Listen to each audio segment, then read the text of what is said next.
This is a true story. The reconstructions are based on original cockpit voice recordings and eyewitness accounts.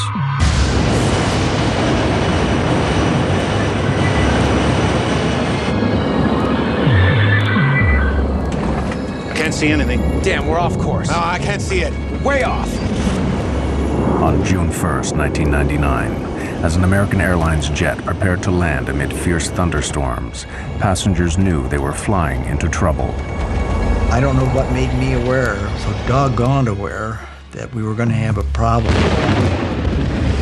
Oh, no! Within minutes, their worst fears would be realized. Other one! Other one! Other one! Other one!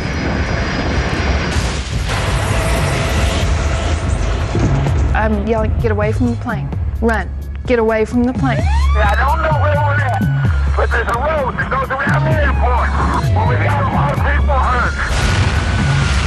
This film tells the story of a tragic and avoidable disaster.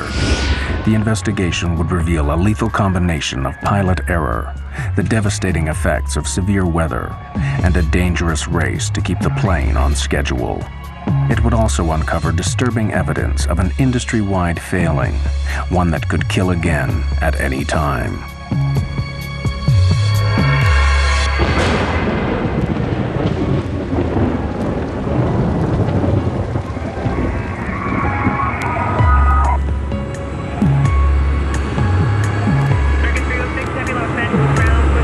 Despite reliable aircraft and extensive training, modern airlines and their crews face unprecedented pressures.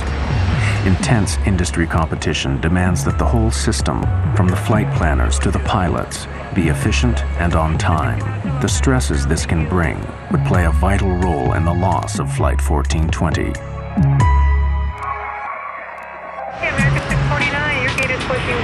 For a large operator like American Airlines, the pressures begin with the complex task of scheduling their vast fleet.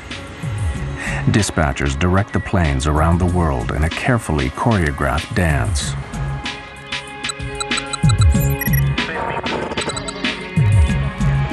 The strain of maintaining this efficiency affects the entire system. Of course, competition has become very intense, a lot of pressure on the dispatchers, pilots, flight attendants, and basically the whole infrastructure to accomplish the mission and make a dollar. Every effort is made to ensure that nothing disrupts these fragile schedules. But there is one variable that no airline can control: the weather.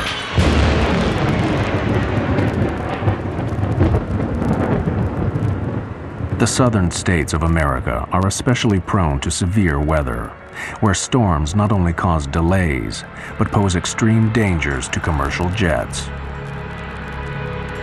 Delays, scheduling problems, and fierce thunderstorms would all conspire to turn a routine flight into a terrifying race against time.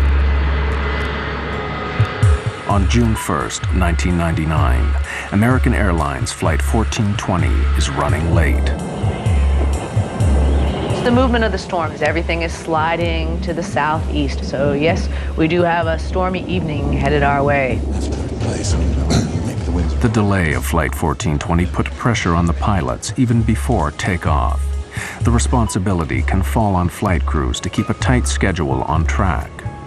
Dispatch, please. Yeah, it's Michael Arago. Crews have strict legal limits on their duty time. The first officer warned the dispatcher that they were in danger of running out of time. Duty time limit at around 11:16. The flight had to take off within the next hour or be canceled. And the pilots also became aware of another pressure caused by deteriorating weather near their destination.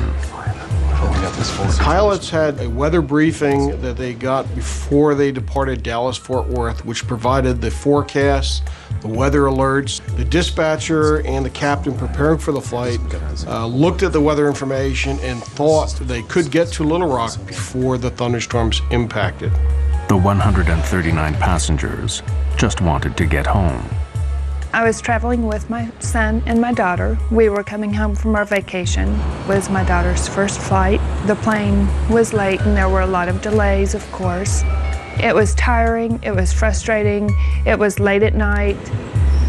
They soon began to sense that Flight 1420 was racing against the weather.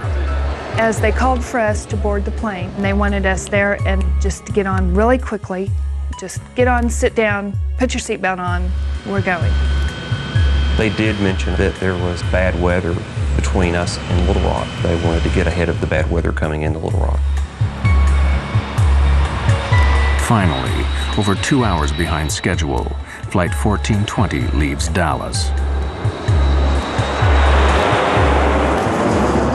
Unknown to the crew, the storms are already moving towards Little Rock. 40 minutes later, Flight 1420 is 100 miles from its destination. At this point, the voice recorder transcript reveals a calm and steady cockpit routine. American 1420, you gonna still want lower? So far, it's okay. So far, so good, ma'am. American 1420 will let you know. The first officer on American 1420 was a new hire. He had just recently completed training, and he had been paired on one of his first trips with this management captain. So now you had a very experienced pilot sitting in the left seat with the company, paired with a relatively new hire. Bushman and Oragel are clearly relaxed as they plan their approach and landing. 25 for 24, set and armed. Think this stuff's gonna work out pretty well?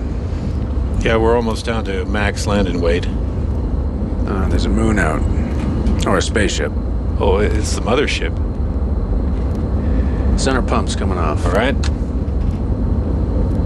The pilots are keeping a close eye on the storms ahead. Onboard weather radar scans a cone-shaped area of sky in front of the plane. Potentially severe storms show up in red. There's your big wad diddly. Yeah, we got to get over there real quick.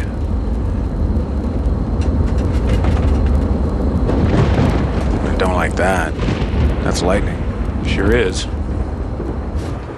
The American Airlines dispatcher issued an update on the shape and formation of the thunderstorms. Right now on radar, there's a large slot to Little Rock. Thunderstorms are on the left and right, and Little Rock is in the clear, sort of like a bowling alley approach. Thunderstorms are moving east-northeastward towards Little Rock, and they may be a factor for our arrival. I suggest expediting our arrival. Dispatcher gave this flight crew the weather information. It appeared to him that there was going to be a gap, or what he called the bowling alley, where you had two types of thunderstorms, or two thunderstorms with an alley between it. And that the flight crew, if they had expedited their travel to Little Rock, could probably make it up that alley before the two storms closed together. As Flight 1420 descends, the plan to beat the storms is about to go seriously wrong. The pilots do not realize that the walls of the bowling alley are closing in.